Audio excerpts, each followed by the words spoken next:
Hello and welcome to The Queer Gaze, a gay movie podcast dedicated to examining queer representation and issues. We're continuing our sex work and pornography theme with Gregg Araki's 2004 indie drama, Mysterious Skin. Content warning, significant content warning here for sexual assault.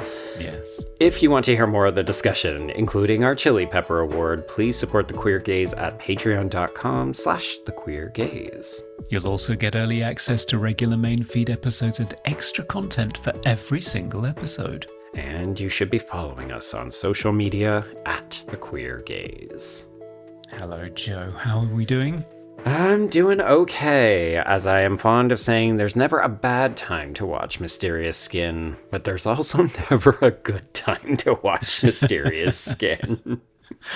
No, it's very true. And of course, I have to admit, I find this one a little bit triggering because this is Joseph Gordon-Levitt, who I have experience of working for.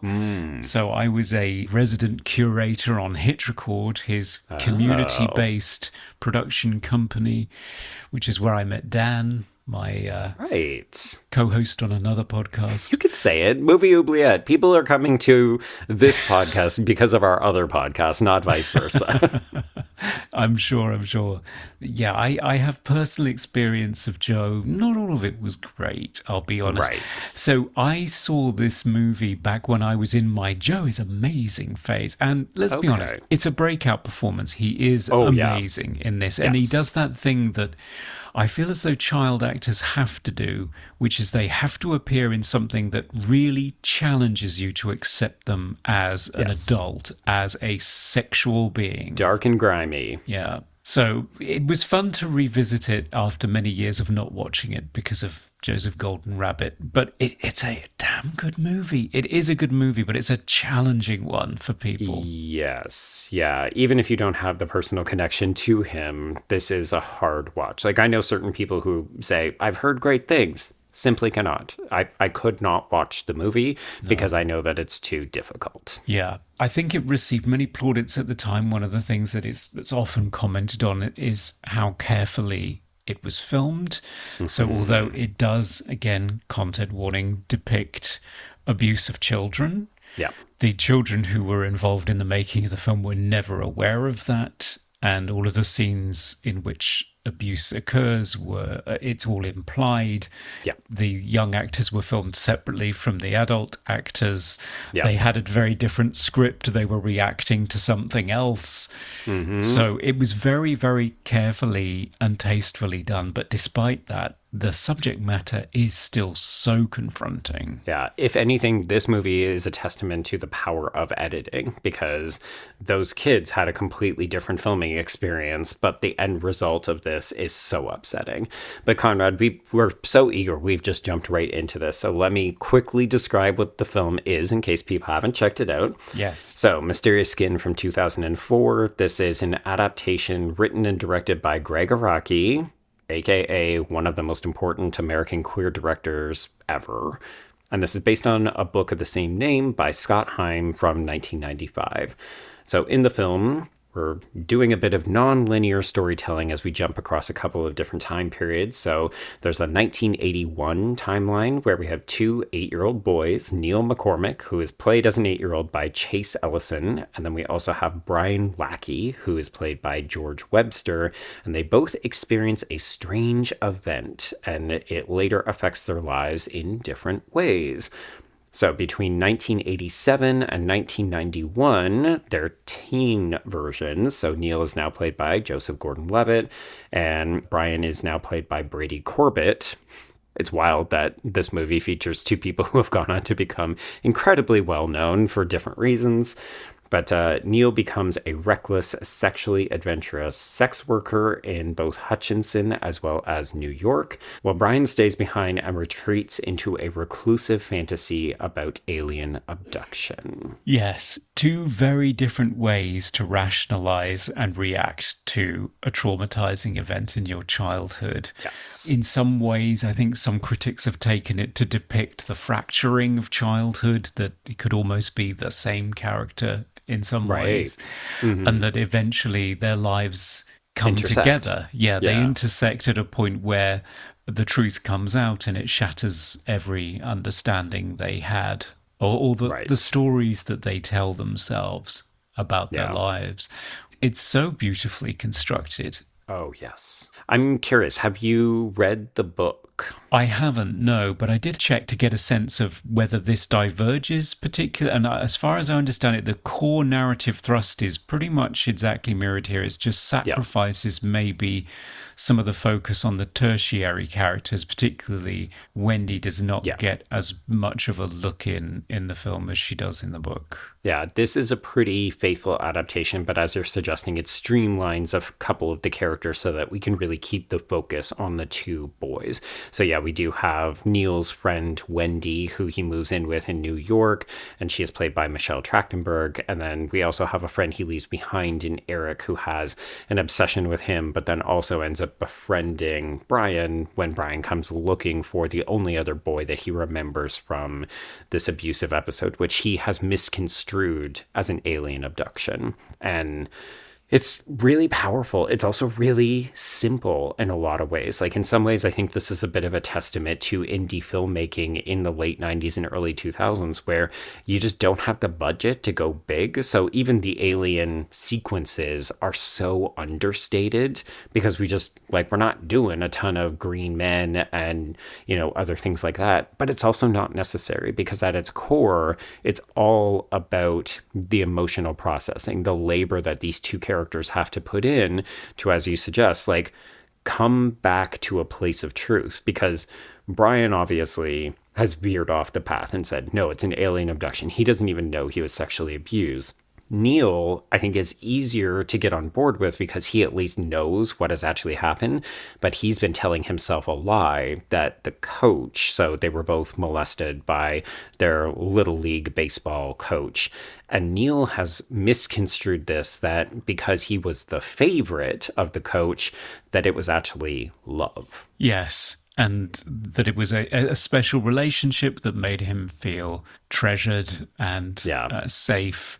And the other kids that, he was actually grooming and bringing in some cases, including Brian. Yes. So he was bringing people in, and they were the ones that the abuse happened to almost, and it was all in service of their special relationship. Yeah. And what I particularly love is something that I've talked to about a lot in this podcast series is the sex scenes, because there are pretty explicit sex scenes in this movie. Again, this is very much a movie in which Joseph Gordon-Levitt redefined his screen persona from being a smart kid or a nice kid into being, hello, I am also a sexual being. Yes. And I think this is a really excellent example of every single sex scene teaching the character a lesson, showing a character's development through his relationship with sex, with his body, and his understanding of what happened to him advances bit by bit with each one. We could map that out in the Patreon bonus, but I find that particularly well done. Eye-openingly so. Yeah, it's so carefully calibrated, the sex scenes, but also even the toggling back and forth in this non-linear perspective. We do spend most of the beginning part of the film in 1981, and then we jump ahead to 1987, and then we kind of do hop, skips, and jumps across months as we get to their eventual reunion. The two teenage characters don't spend any time together until the final scene of the film at Christmas of 1991, and it makes perfect sense because as soon as they come together, all of the cards, all of the truths come out. But so much of the film is that journey. It's that character journey as they individually start to remember things, as they process things, as they make life choices. And even though it's not a significant amount of time, right? It's a 10-year period. And yet these characters feel like they have lived an entire life over the course of the film because of how much happens and how well it is put together by Araki. Yes, who I think Gordon-Levitt said in an interview, he only had 3 weeks to shoot this movie. It's wild. It's amazing. So there weren't that many takes, But Gordon-Levitt was particularly impressed by the fact that he edited in his head. He knew what he needed. Oh, okay. He knew every single shot and every single angle. It wasn't the Hollywood, let's shoot the master and the coverage. It was very much, Right. I need this, and I need this, and I need this. Right. And he had it worked out, which is incredible, because one of the things I love about the film is that it is not sort of a staccato, snappy film. It is, it's a sort of dreamlike aura that it develops around it. And it has a sense of magical realism in these little touches, like Brady Corbet. I always say Corbet. Is it Corbet? Sorry, I think it's Corbet. I just always want to do a hard T, so. Okay, that's fine. Yeah, Brian Lackey's family, they do actually have a UFO experience, which I think, again, is pushing things into the magical realism realm further than the novel did. But you have that moment. You also have a lovely moment early on. Michelle Trachtenberg is so good. Rest in peace. Yeah. As Wendy. They have that moment where they are in the abandoned drive-in. Yes. And she's listening to the speaker saying, I think I can hear the voice of God, and it starts to snow. And it's just so beautiful. It's so beautiful.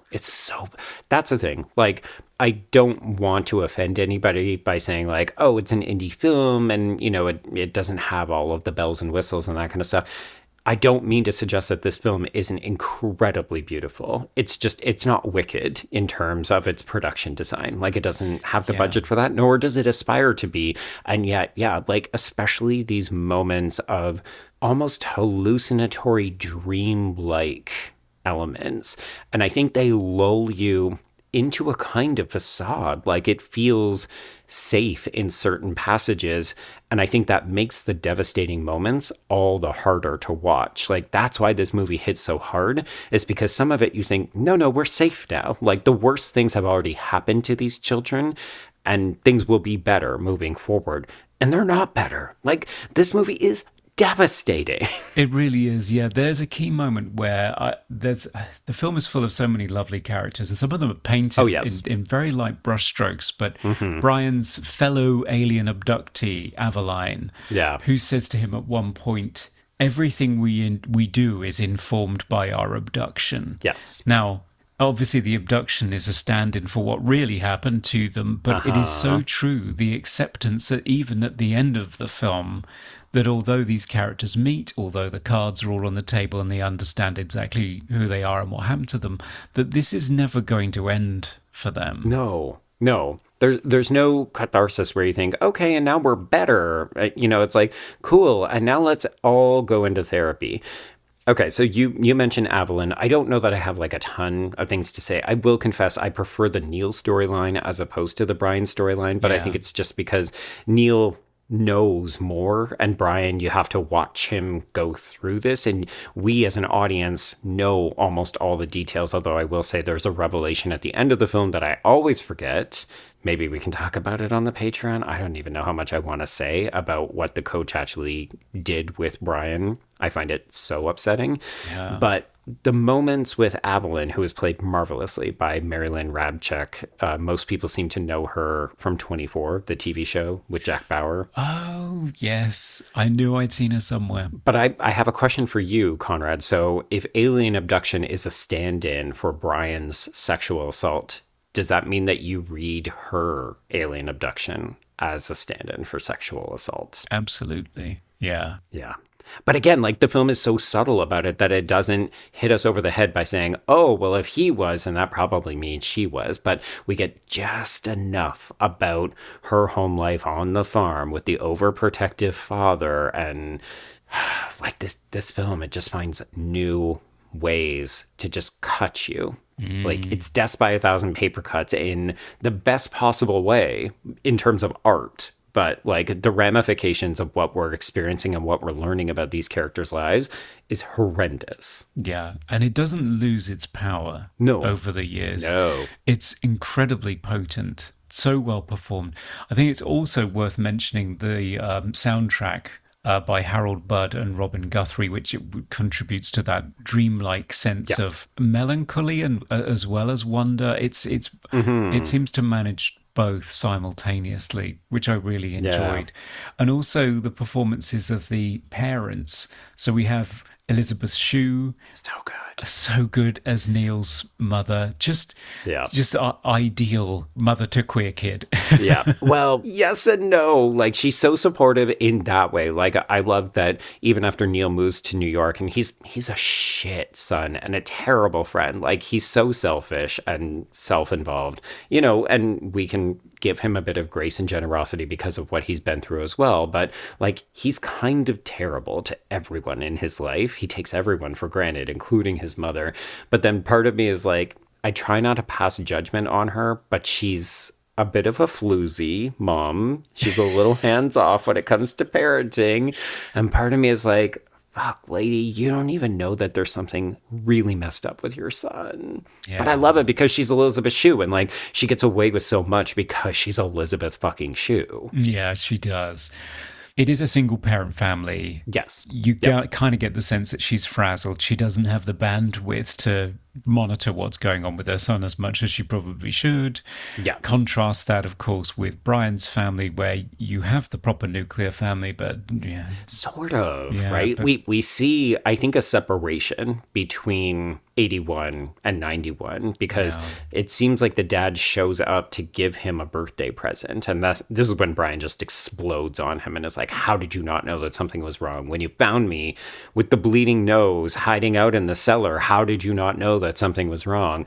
But you get the impression that the dad has driven to arrive to give him the gifts, suggesting that the marriage has actually broken up by that point. It has, yeah. But it feels like a very frosty, distant family anyway. Yeah. It's certainly a stark contrast to the relationship we see between Neil and his mother. Yeah. I mean, he's practically almost like a surrogate boyfriend sometimes. I was going to say, they're almost friends as opposed to a parent-child relationship, which, I think most people would say, oh, I kind of want that if I'm the teenager. But then you realize, no, we need to have parents. We don't need to have friends. No, exactly.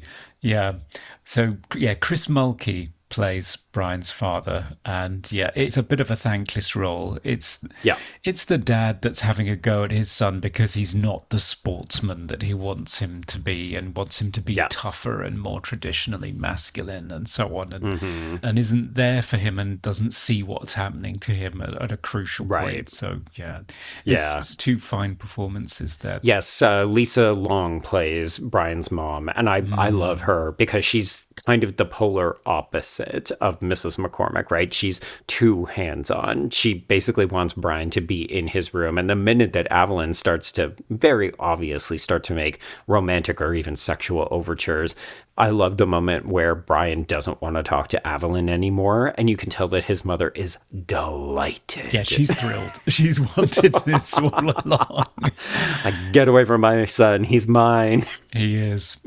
How do you read Brian in terms of sexuality? Oh, I think Eric is spot on when he says he gives an asexual vibe. Yeah, he really does. But I cannot figure out if that is because of the trauma solely, or is just who he is. We don't know. Yeah. The film is marvelously good at raising things and then saying, I can't offer you any kind of confirmation. Like, this movie refuses to offer any kind of catharsis or answers because that's not what real life is. No, but I am happy that on the nature-nurture scale, it doesn't go on to suggest that Neil's sexuality is a result of his abuse. No. Because he is jacking off to his mum's boyfriends way before Coach. Yeah, and I like that a lot. I think it's vitally important that he's not gay because he was molested by a man as a young child. He was a queer child who was then preyed upon by a pedophile. And it then informed, I think, his choice of, or maybe just confirmed his choice of, like, what do I look for in a male partner? Somebody who's a little bit older, someone who's a little bit more masculine. But you still get the impression it's a bit of a surrogate father figure, like someone who's going to pay attention to me and make me feel special, because he never had that in a father. Yeah, and lots of handlebar moustaches because oh my God, it's the 80s, folks. It is the 80s. I'm not going to lie. I have such a complicated relationship with the actor who plays Coach. So Bill Sage is the coach.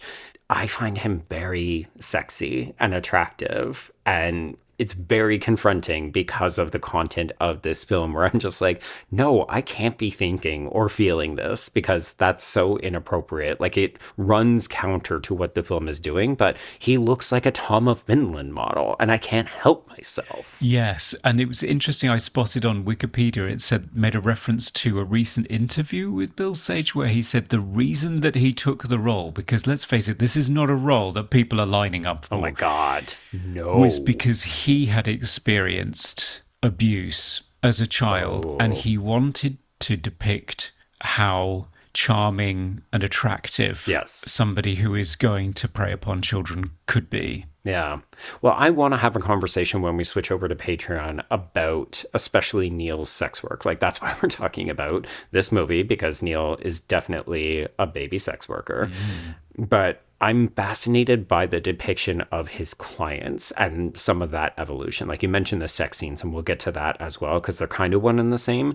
But I was fascinated at how non-judgmental this film is, specifically around queer sex and body types. Yeah, it's very mature in its approach to that, which I found particularly refreshing in 2004, which is, why it really stood out to me and drew me to the rest of Araki's work, because it's all part of this 2000s indie queer cinema boom where you suddenly started to see people being represented in more interesting and truthful ways. Yeah, I think the 90s for me, and I can't definitively say this, but based on my cursory, dipping a toe into the cinema of the 90s, which is when Gregg Araki actually comes of age as like a new queer auteur.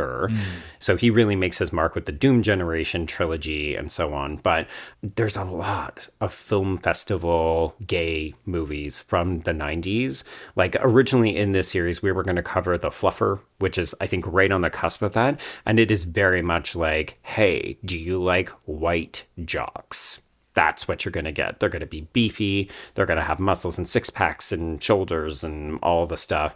But like, if you were looking for any kind of nuanced depiction of different types of bodies, you just didn't get it in the 90s. And it feels like the 2000s, we start to shift, but it's slow. Like, even nowadays, when we see gay media, the reality is it's overwhelmingly white. It's overwhelmingly traditional, beautiful, very like masculine presenting, lots of muscles, preferably no hair. Yes, it's lots of underwear models. Just that. Yeah. Not so here. Not so here. Let's delve into that on Patreon. Okay, so folks, if you want to follow the remainder of our conversation about Mysterious Skin, where we talk about the really hot and also naughty, terrible stuff, follow us over. So it's patreon.com/thequeergaze. If you don't want to go there and this is satisfying your curiosity, then stick with us. We will be back in a couple of weeks so that you can hear us talk about our next entry, which is going to be Miko Michaela's. So yes, we're back on a similar director. We have covered one of his films before, but we're going to talk about his most recent film, Sebastian, which is about a young sex worker who is also an aspiring novelist, and how the two worlds cannot coincide. So that's where we're going to be in 2 weeks. But if you want more Mysterious Skin, then yes, join us over on Patreon, and we've got a full conversation over there.